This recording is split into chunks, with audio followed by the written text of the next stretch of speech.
Have you ever felt trapped in an endless cycle? That moment when you look at your partner and wonder, how much longer will I wait for them to change? You find yourself at a crossroads where the love you feel crashes against a wall of broken promises and behaviors that never improve. If you're nodding right now, I need you to pay close attention to what I'm about to reveal today. Carl Jung, one of the most brilliant psychologists of all time, discovered something fascinating about human relationships that few people ever come to understand. A psychological law so powerful that when applied, not only transforms your relationships, but completely redefines how you love and are loved. What you deny submits you. What you accept transforms you. This phrase from Jung contains a profound truth that many people overlook. When you stay in a relationship waiting for the other person to change, you're denying a fundamental reality. You cannot change anyone who doesn't want to change. And that denial keeps you trapped in an endless cycle of suffering. Think for a moment. How many times have you had the same argument? How many promises of change have you heard? How many more chances have you given? Jung understood that this pattern isn't coincidental. It's the result of an unconscious projection, where we place our expectations, desires, and hopes on another, forgetting something fundamental: individuation. Individuation, according to Jung, is the process by which we become complete, integrated beings, capable of recognizing and accepting both our light and shadow sides. And it's precisely in relationships where this process is most challenged, because it's easier to try to change the other person than to look at ourselves. But here's the truth you need to hear. When you obsess over changing your partner, you're avoiding your own growth process. You're projecting your shadow, those parts of yourself you don't want to acknowledge, onto the other person. And as long as you remain in that cycle, both of you will stay stuck. The psychological law that Jung discovered is simple but revolutionary. What bothers us most about others is what we refuse to recognize in ourselves. Think about it. That need for control that irritates you so much in him, doesn't it reflect your own need to control the relationship by expecting him to change? That lack of commitment you criticize, isn't it a mirror of your own fear of committing to your true needs? I'm not saying you should accept toxic behaviors or that the responsibility is yours. What I'm saying is that, according to Jung, when you focus on changing others, you're avoiding your own growth. And it's precisely your growth that can completely transform the dynamic of your relationship. Here's the paradox Jung discovered. When you stop trying to change the other person and begin working on yourself, something magical happens. Either the other person responds to your transformation and begins their own process of change, or you realize that relationship no longer resonates with who you're becoming. In either case, you break free from stagnation. Let me share a story that perfectly illustrates this principle. One of my followers, whom I'll call Mary, had been with her partner for 5 years. 5 years asking him to be more expressive, more attentive, more committed. 5 years of promises that lasted a week, and then everything went back to the same old pattern. Mary was exhausted, but she kept clinging to the hope that he would change. One day, after watching one of my videos about Jung, she decided to apply this psychological law. Instead of focusing on changing her partner, she began to ask herself, what do I really need? Why is it so hard for me to accept that he won't change? What fear lies behind my need to change him? What she discovered surprised her. Behind her obsession with changing her partner was the fear of recognizing that she deserved more, that she was worthy of a fulfilling relationship. And that fear was rooted in her own insecurities, in the unconscious belief that she wasn't enough. When Mary began working on her self-esteem, when she started establishing clear boundaries, not from anger, but from self-love, when she stopped asking for changes and began living according to her values, something surprising happened. Her partner noticed the transformation. He saw how Mary was flourishing, how her energy changed, how she no longer depended on his approval, and that destabilized him. Do you know what happened next? Her partner had to make a decision, grow alongside her or be left behind. In this case, he decided to seek help for the first time. Not because she asked him to, but because he himself felt the need to evolve. And although their relationship still has challenges, now they're both on a path of individual growth that strengthens their connection. But not all stories end the same way, and that's okay. Another follower, whom I'll call Laura, applied the same principle. She began working on herself, recognizing her worth, establishing healthy boundaries. And in that process, she realized she had grown in a different direction from her partner. The relationship no longer had space for who she was becoming. And with pain, but also with clarity, she decided to go her own way. Today, a year later, she tells me that decision, though difficult, was the best thing she could have done for herself. Jung expressed it clearly. The meeting of two personalities is like the contact of two chemical substances. If there is any reaction, both are transformed. But for this transformation to be healthy, both parties must be willing to grow. And you can't control that. You can only control yourself.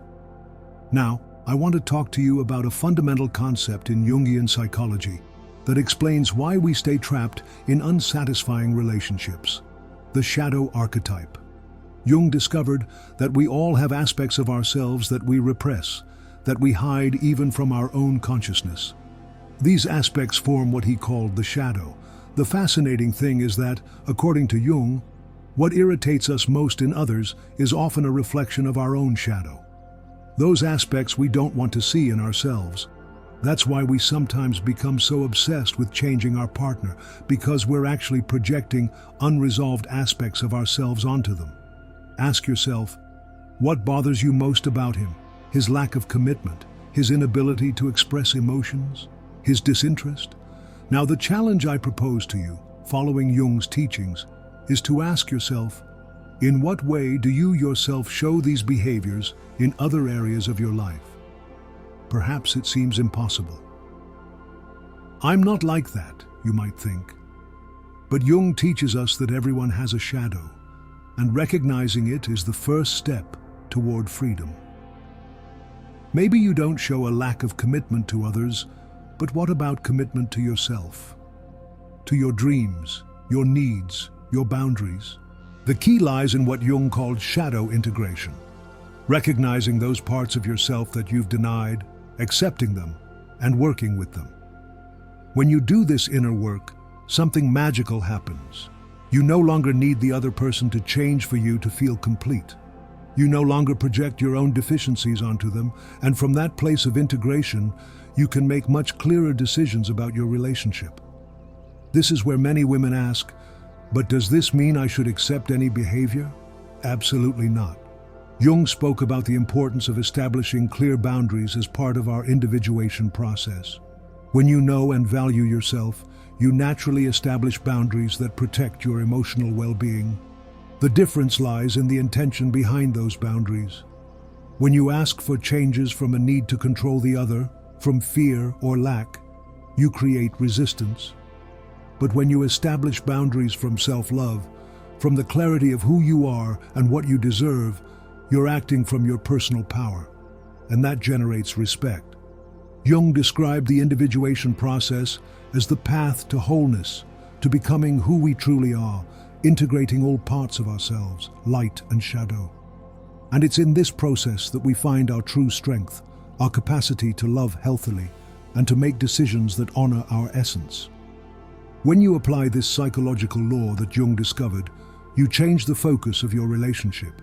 It's no longer about, how can I make him change, but rather, how can I grow? And this question is much more powerful because the answer is completely in your hands. Imagine for a moment what your life would be like if you stopped wasting energy trying to change someone else and started investing it in yourself. What passions would you rediscover? What dreams would you pursue again? What parts of you, forgotten for years, would bloom again? Jung taught us that each of us has a unique purpose, what he called the individuation process. And when we're constantly focused on changing another, we're deviating from our own path. We're ignoring our own calling. Here's another fascinating concept from Jung that can help you understand why it's so hard to let go of the hope that he'll change: the mother complex. Jung discovered that many women develop a pattern of excessive care toward their partners, assuming an almost maternal role. This pattern is usually rooted in our family history and in the relationship models we saw during our childhood. If you identify with this, if you feel you're always fixing, helping, saving your partner, you may be trapped in this complex. And the paradox is that the more you try to save someone, the more you prevent them from taking responsibility for their own growth. It's what Jung called the rescuer, an archetype that, with the best intentions, ends up perpetuating dysfunctional patterns. True transformation occurs when we stop rescuing and start taking responsibility only for our own growth. When we stop being codependent and start being interdependent. When we understand that true love isn't about completing or fixing the other person, but about walking together, each responsible for their own development. Jung said, "Consciousness does not come from saying yes, but from saying no." Sometimes the most loving act you can do, both toward yourself and your partner, is to say no to patterns that don't serve you, to dynamics that drain you, to expectations that keep you stuck. And here we come to the crucial point. What happens if you apply this psychological law and he still doesn't change? The answer lies within you. Jung taught us that when we honor our individuation process, when we consciously choose our path, we find an inner peace that transcends external circumstances. Perhaps you'll discover that you can accept your partner as they are, without expectations of change, from a place of conscious love.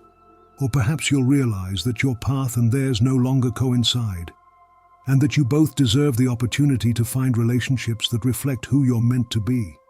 Whatever your decision, what's important is that it comes from a place of clarity, not from fear or lack, that it's a conscious choice, not an automatic reaction. Because as Jung said, until you make the unconscious conscious, it will direct your life and you will call it fate. Apply this powerful psychological law that Jung discovered. Focus on your own growth, integrate your shadow, honor your individuation process. And from that place of fullness, decide what kind of relationships you want to nurture in your life. Remember, what you deny submits you, what you accept transforms you. When you accept that you cannot change another person, you free yourself to transform yourself. And that transformation is the greatest power you can have. Before ending this video, I want to leave you with a final reflection.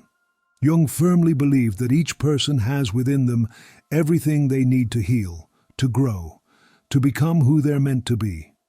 The process may seem painful, especially when it involves accepting difficult truths about our relationships. But in that pain, there is purpose, there is growth, there is transformation. As Jung said, there is no birth of consciousness without pain. That moment when you realize you've been spending your energy trying to change someone else instead of investing it in yourself can be painful. But it's also liberating. It's the beginning of your true power. If this video resonated with you, if you felt I was speaking directly to your situation, I need you to do 3 things. First, like this video so more people can find this message. Second, share it with that friend who you know needs to hear it. And third, and most importantly, tell me in the comments, what aspect of yourself have you been avoiding by focusing on changing your partner? Your comment will not only help you become more aware, but it may also be the light that someone else needs to see. Remember, your power isn't in changing others, but in transforming yourself. And when you transform, your entire world changes with you. As Jung said, know yourself, and you will know the universe and the gods. Thank you for being here, for your courage in facing these truths, and for being part of this conscious growth community. See you in the next video, where we'll continue exploring the secrets of psychology to create the life and relationships you truly deserve. And remember, when he doesn't change, it's not a sign that you need to try harder to change him, but a call to deepen your own journey of self-discovery. Because as Jung taught us, the moment you choose yourself, the entire universe conspires to help you flourish.